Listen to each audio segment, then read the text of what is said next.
Do you know what? You've invested in my companies. You've not made me do the personality test. That's pretty cool.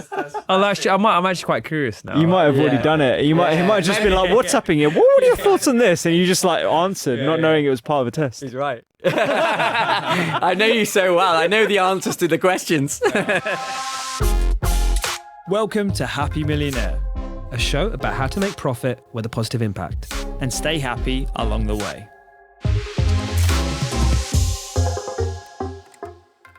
All right, so on today's episode, we've got Reece, one of my really, really close friends. Reece runs a fund called Concept Ventures.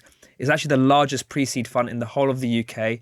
I met Reece actually at a wedding. We were randomly sitting next to each other and we hit it off. We've been like really, really close friends since then. And we're going to dive into his journey. And I was involved in saw Reece's launch of his fund, which was crazy. It was all over Sky News. It was all over the papers. And seeing that was just amazing. And now you're in this room, Reece. So how was that period for you? Because I know there was so much going on and it was hard to get hold of you, and we'll be getting a few WhatsApps here and there, but what was it like? It was a crazy experience because I think that journey for me was 7 years to get to that point. And that was a long road with lots of ups and downs. And when that day finally comes where for us becoming institutional fund, $60 million, from somebody who hasn't had a VC background, and there has been ups and downs on the road, it just felt relief, to be honest. But then you're thrown in on a live Sky News interview the day before you're being, interviewed by national newspapers. And it was just, it was a crazy experience. And I think what I learned from it more than anything was that, you've really got to have something that's different, a different story, a different messaging for the world. There are lots of other funds, there's lots of other products and services in life. But I think what we did, which was really interest people, was that we did something different. And I think that's what stood out for, the media. And I think the coverage was quite credible, actually. Our PR agency actually said that there was 242 million eyeballs across all the platforms that we kind of distributed on. So, crazy day. And so everyone knows who you are now. I don't know about that, but I think it's a successful launch and we were really happy with it, and great to share it with some great friends who are here today. We were both at the launch party. We both had a lot of fun. We I played a good part in drinking as much booze and food, so don't worry, I definitely got my money's worth. But no, it was nice to see everyone. Obviously you were there as well. Yeah, that was epic. Let's bring the listeners up to speed here, because obviously we know each other. You mentioned you don't come from a VC background. Talk us through sort of your journey up to this point now. So what were you good at school? Where did you go to university, all that kind of stuff? Yeah, so I think maybe a good place to start is my 13th birthday. 13th? Okay. And Teenager, yeah. So you're inquisitive about the world. And I think that at 13, you don't know what the hell you're going to do with your life.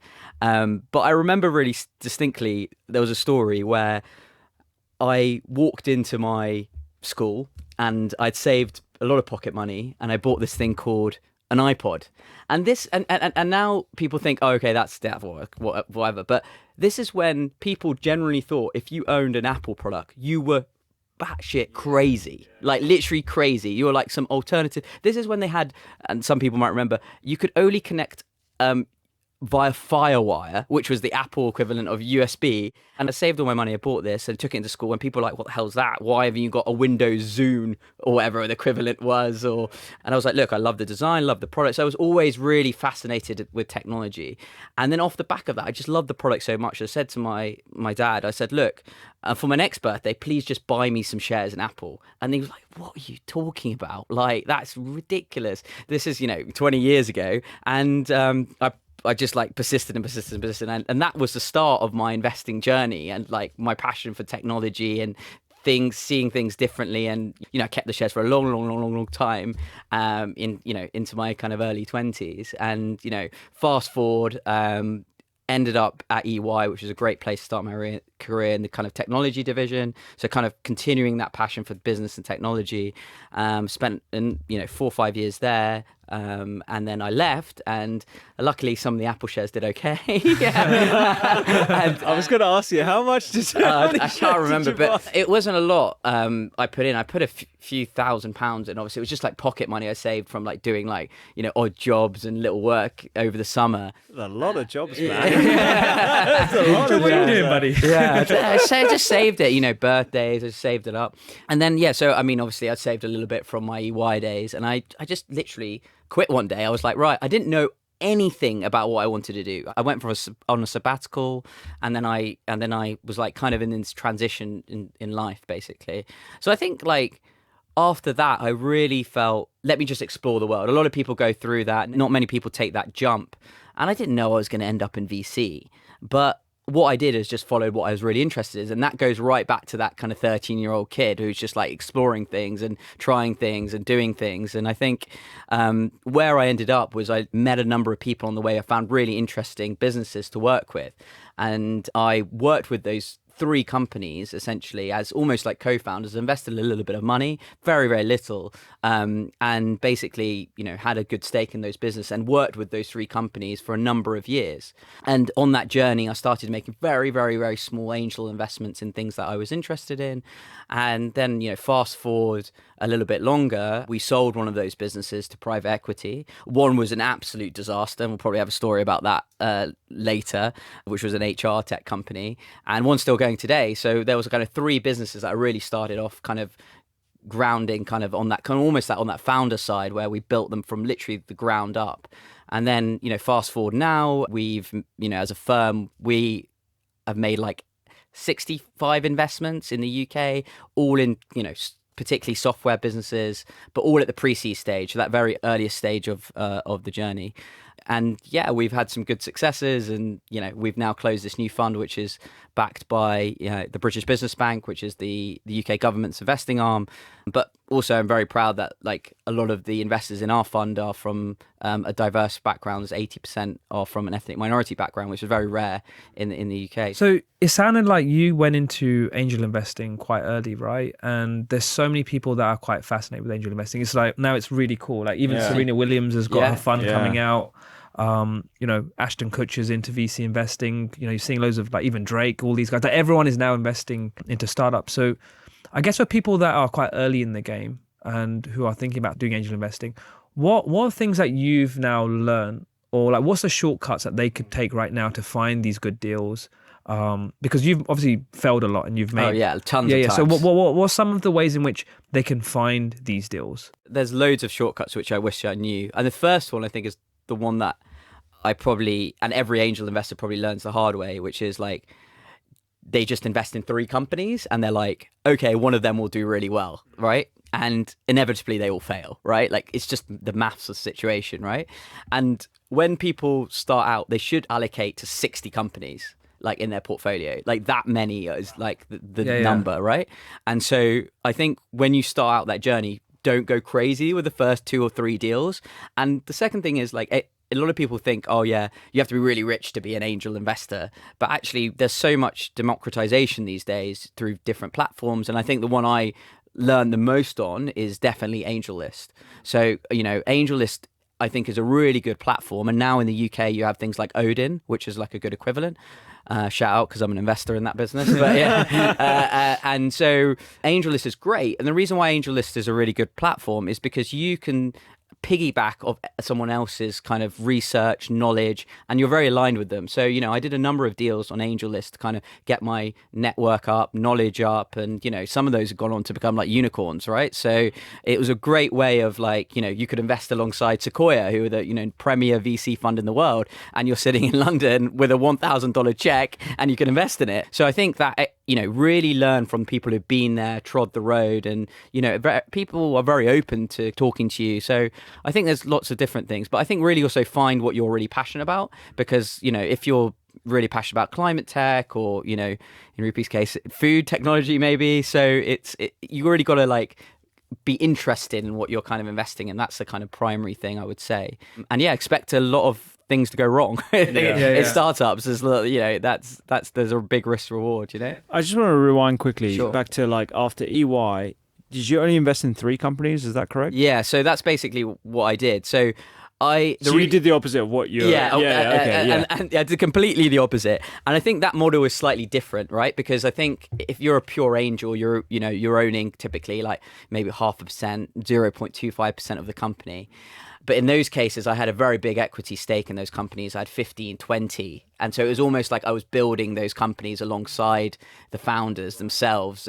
They needed, various different skills, like operational skills, fundraising, loads of, I got involved, product, everything, right? So it was almost like I was on that journey with those founders. So it was almost like you're coming on as like an employee. You're like, or not an employee, but like, co-founder. As a co-founder, and that's the way I look at it, because I think, we were in the trenches, I was in the trenches for those first 3-4 years of those companies, and really kind of battling with those founders. But off the back of that, and kind of on the side, I started, doing a little bit, here and there. Friends said, oh, I'm starting something, found it interesting. And then, that's kind of, and then I started doing it more systematically, and I realized a lot of my mistakes, and then started doing more on angel list, diversifying.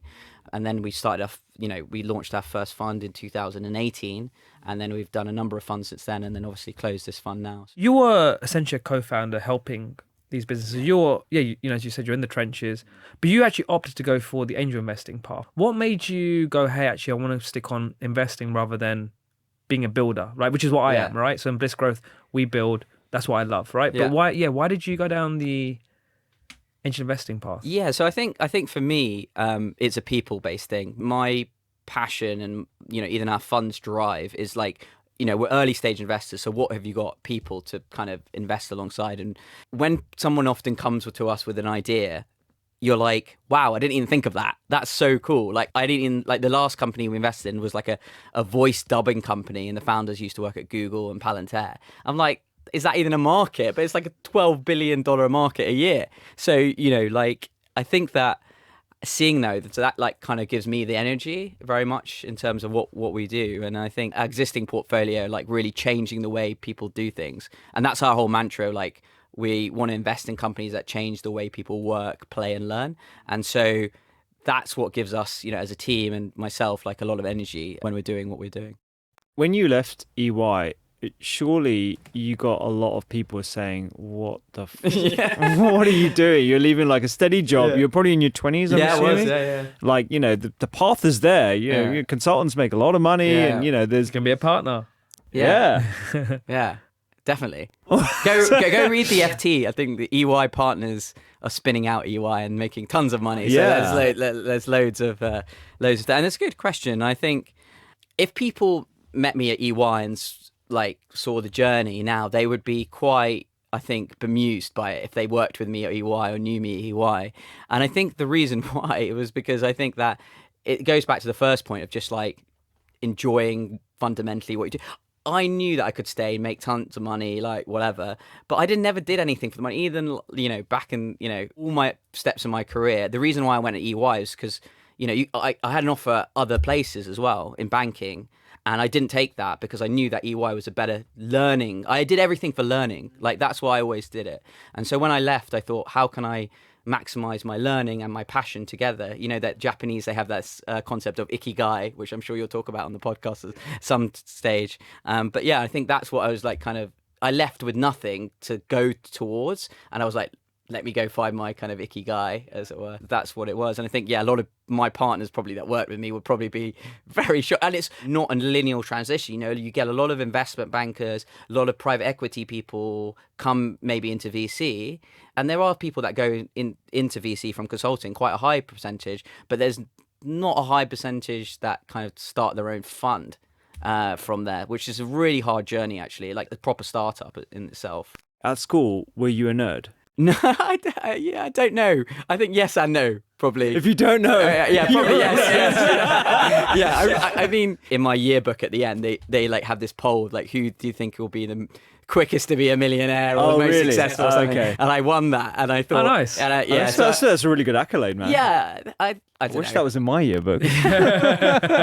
Save lives. You're going to save loads of lives. Mine was most likely to be a Bollywood star. Oh, really? I think, I can see that. I mean, apart from buying Apple ridiculously early, like, were you doing any sort of entrepreneurial sort of side gigs and stuff? Just sitting at home and trading, right? Yeah.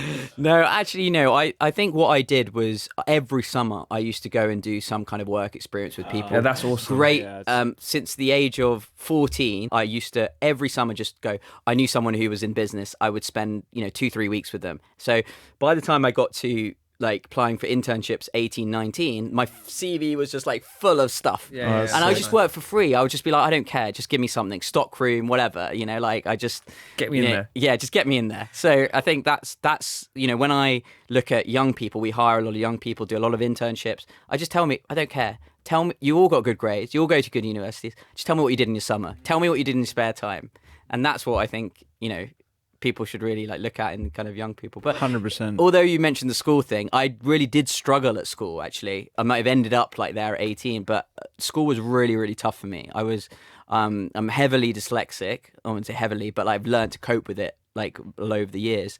When I was young, my school teacher said to me when I was probably like 7 or 8, they literally said to my parents, Reece would be lucky to get one GCSE. Literally, that's what they said to her. And so, it's always been, there's great entrepreneurs who have dyslexia, and like Branson, and so many examples. But it's like anything in life. Everyone has strengths and weaknesses, and you've got to play to your, strengths. And I ended up doing okay, but that's because I spent, had great support from my family and friends and everything that goes with that. So, dude, I remember your dad saying that at the launch party the other week, and that almost had me tearing up, man. It was amazing, like how like proud your dad was, because he repeated that story about how everyone wrote you off at quite an early age. Were you privy to that, first of all? And do you reckon if you were, that kind of spurred you on? You were like, well, fuck these guys. I'm going to be, I'm going to do great. Yeah, I think there's a combination of both. I think very, very early, when I was 5 or 6, I think my parents sheltered me from that. But I think more importantly, my parents were very good about like encouraging me. And they, went the extra mile. They literally went and did training courses about kids who have dyslexia, like how to encourage them, like, all of these, I learned to touch type really early on in my life. So, very quick at touch typing now. And so I think that everyone needs great mentors and support people, and without those people that believe on your journey, and a couple of teachers really believed in me, particularly in my secondary school, and that's where I got my passion for business and IT were the two subjects that I kind of excelled at, and that comes from great people supporting you and you believing, and it's a combination of everything, right? And so without those foundations, I don't think anywhere near I would get where I have today, I think. So your family's incredible. Like, I'm lucky to have spent a lot of time with your mum, dad, your sisters. And what's so unique about you, I don't know if you're aware, but they're actually in the Daily Mail, his family, on how they for good set reason, yeah? for good reasons, for how they set like family goals, and like so they go around the table sick, and they set goals together. They go through each person's individual goals. So literally, as in the Daily Mail, it had like that's your mum's doing. Yeah, right? That's your mum. Your Yeah. mum's. Talk about your mum. She's amazing. Yeah, so my mum's, she has a consulting, life coaching business called Savran, and she was a teacher for 25 years, and then she quit and then did this. We do things like family meetings, like kind of values on the wall. I mean, the article was about how to run a family like a business, which is, and I think, it was a bit of tongue in cheek, but I think there are some great principles there, and especially in modern life, all of us are so busy, it's hard to bridge that gap. And so like even us, we like zoom in for like a family meeting because we're all in different places, and it's difficult. But... So talk us through for anyone who's like TLDR, I'm not going to read the article, like talk us through the framework. So like, how often do you have family meetings? What do you say when you do have a meeting? What are the like non-negotiables every week? Sure. Like what that sort of overview of like what a you gotta make your mum proud as well, right? Yeah. I didn't think it was going to go yes. So basically, anything that it's like any business meeting in a lot of ways. Have an agenda. Okay. Everyone opens with like, this is what's happened in a week. We say something like positive to start the meeting on, typically, like something we're grateful for or something that's happened to us. And then we'll dive into an individual's problems, typically, like, I have this work issue, or I, have this relationship issue. And then we often spend a lot of time on just one thing and try and solve it. And then if there's anything urgent, then we'll kind of wrap it up at the end. But typically what happens is one or two people will have really pressing issues, and then we'll just kind of dive deep into those things. And then we always like, right, someone's at a meeting agenda person or note taker, and we'll do the actions of the meeting. Wow, that's amazing. And how often do you have this meeting? Probably once every 2 to 3 weeks, I would say. Wow, that's Yeah. amazing. Yeah. And how long do they go for? An typically? hour and a half. We That's- usually that's time it with like amazing. a family Do you have Sunday like a board meal. dinner as well? Do you have Yeah, a it's dinner like we have a after, dinner. drinks Yeah. after? Well, they have it like an AGM. Maybe I should do that. Yeah. We should off-site away days. Dude, that's amazing. I know it sounds like for some people that might sound a bit cringe. I think that's amazing. Yeah. I think people should be running their families like you would run an organization, like OKRs and like goals and like, As long as it's fun, but yeah. As long as it's fun. It sounds fun. I mean, for me, maybe it's like, Engineered fun. let's talk about sort of like, I'm going to call it an entrepreneurial journey because I think it is very entrepreneurial what you're up to and what you've been able to achieve up to this point.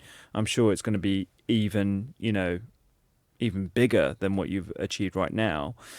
Where do you feel that you've had to make sacrifices, if it's not in business, but perhaps in your personal life? Like, what's the offset? Everything is about trading. I think the sacrifices I've had to make is that, obviously that period was since I left EY to like literally now, I barely took a salary out of the company and what I was doing. I just literally gave everything like to this. I invested my whole life savings into the business, into the funds, into the companies. And, that's like a huge risk, right? Like there was no plan B. Yeah. And I think when you speak to a lot of, if you have more guests, I'm sure they're founders or like kind of like I was just completely all in, right? Like there was no alternative to make it successful, and so that puts you in a mindset. And my friends that are lawyers, earning they're earning like £1 million salary. And in terms of the sacrifice, the way I've always looked at it is like, do what you love. Long term, you'll figure things out in a meaningful way. And I think it's been hard. It's been a hard journey on that. There's been some ups and downs in my personal life as well. And how you do have to sacrifice the weekends and etc. But I think over the years, we can talk about balancing stuff, and Jay particularly is very good at this. He balancing work and life is something that, I've really realized world is not like an Elon Musk. We have this whole Elon Musk culture in startups, and actually to be your best, I think you need to have, a really good personal life. You've got to be like fit. You've got to be healthy. I think you've really got to find your own style of doing that, and I think I love that Robin Sharma thing, which is like great entrepreneurs, they'll work super hard, but then they'll just go quiet for 48 hours and you won't hear anything from them. And I think I really subscribe to that mentality. Like Jay won't hear from me for like 2 days and he'll be like, where have you been? And I'm like, well, because I've just been like resting and walking and doing my thing, or like spending time with my family. Or I think that the concept of active rest is very important. So like vegging on Netflix is not active rest. It's like that's not actually going to help you feel unwound. But for me, it's like, going for a long walk, or for me, it's playing golf. That's like active rest for me. And so like I always try and plan active rest, because even a short period of active rest is actually like having like a day.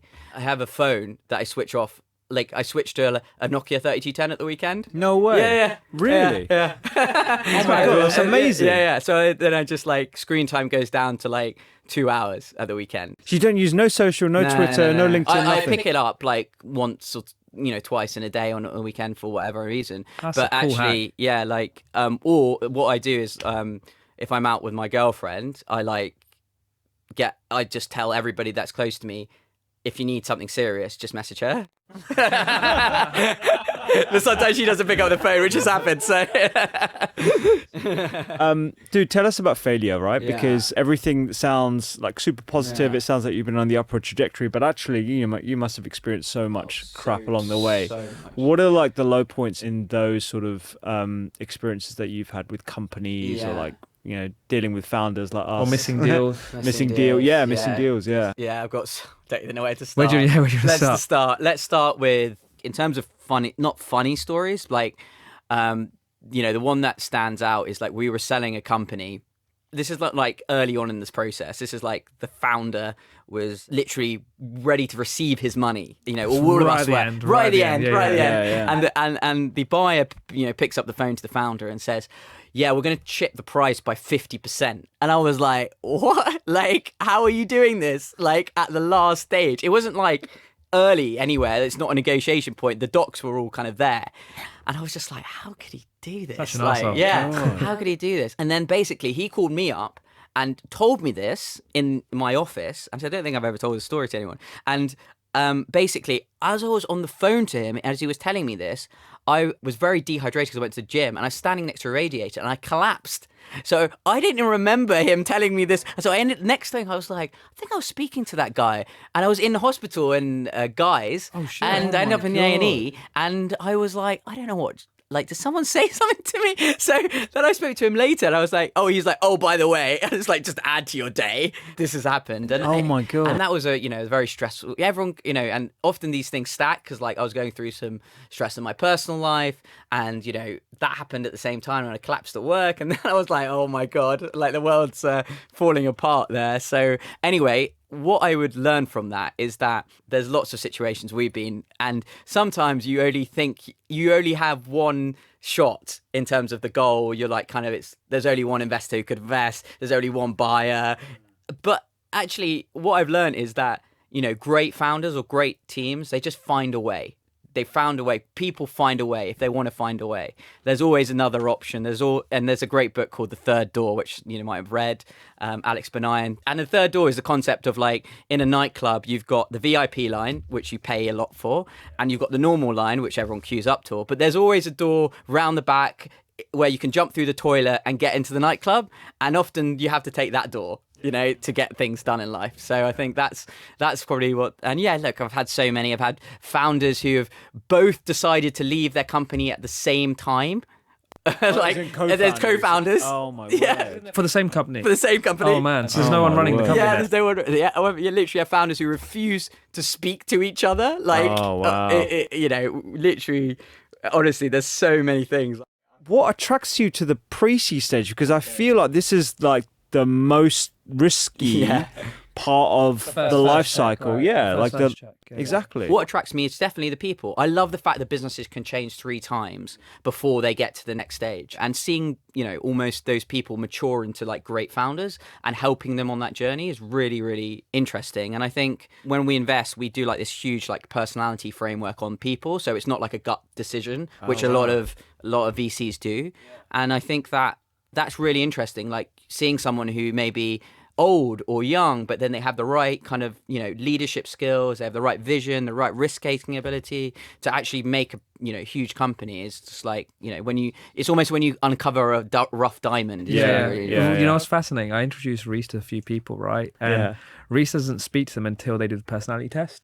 I want to learn about this personality test. You know what? You invested in my companies. You've not made me do the personality test. That's pretty cool. I'm actually quite curious now. You might have already done it. He might have just been like, "What's happening here? What are your thoughts on this?" And you just like answered, not knowing it was part of a test. He's right. I know you so well. I know the answers to the questions. So, is it like a Myers-Briggs test? Yeah. Is it like what literally is it? Yeah. So it's a combination of a couple of things. So we've designed it more around entrepreneurship, and there's kind of six things that we've decided that are important to entrepreneurship. This include like risk-taking, vision, leadership, various different things. So we do a questionnaire like, similar to Myers-Briggs. But what we do is we put people, typically there's 2 people in startups at the start, a CEO and a CTO. So what we're really testing for are the people well suited to those roles and then working together. So out of 100%, this person is 80% a CEO type person in this role. So often we sign like a CTO trying to be a CEO and vice versa, and that doesn't work well. But we don't take it as gospel. What we do is then we reference our network almost like without them knowing, are they like this, or via their references as well. And we go very deep, and then we even talk about like interests outside of work and like really go deep into who they are, because even though they might have built a product or no product, it just changes. Like the market changes. There's 3 pivots before they get to kind of Series A. So it's really about that. And even later that people say they're about people, but no one actually said, how are you testing for people? Yeah. No one actually does that, and so that's why it's so important at pre-seed. So, and also at pre-seed, it is one of the riskiest, but we have like a very large portfolio. We have 70 companies in our fund. So that kind of, it diversifies the risk, and 1 or 2 will do well, like Jay's companies. So across the map, there's a couple of things there. So are other funds doing this sort of thing, as in personality? Has it become like a new thing now? Like everyone's doing it, or is it still quite niche? Yeah, it's slightly niche. I think more people, the larger funds have like, data scientists who will work in more like numbers based. So see how many downloads you're getting in the App Store, how many employees you're so they track a lot of data that way. But I think there's a few funds that are doing something similar, but I think there's no one who's kind of applied it like periodically to kind of pre-seed and said, look, that's kind of the interesting note, right? So my third company, Screenloop, we provide like this ability where you get your future candidate, like the candidates you're interviewing, to do these surveys. And it's been a game changer because you can identify if they're a right fit for your business. And what I found strange is literally 95% of businesses don't do any like personality questionnaires. Oh, wow. Yeah, it's 95%. Yeah, like literally hardly anyone does it. So, I think he has got an edge right now. Probably people are going to listen and now. What funds are going to do? Irrespective though, I think you can have this personality questionnaire, but if you can make it very personalized to what you're looking for, that's the difference, right? Because yes, you can do the generic Myers-Briggs, but I don't know, I find those things keep on changing, and also everyone's pretty bored of them as well now. So I think what you've got is something that's quite unique. Also, I think that along the arc of someone's career as an entrepreneur, their roles are going to change. So, like for example, using myself as a project here, I'm CEO right now. I'm founder. I know when the company gets to a certain size, I'm not going to want to be CEO anymore. Like I'm going to want to be in, the branding or the marketing or the strategy or that kind of stuff. So right now I'm assuming that role, but that doesn't necessarily mean that I want to be that role in like 5-10 years time. Yeah. How do you account for that, like the changing roles? Yes, it's a good question. I think one of the things we probably haven't accounted for that, I suppose, because I think for us, everything is about the first 12 to 18 months of your journey.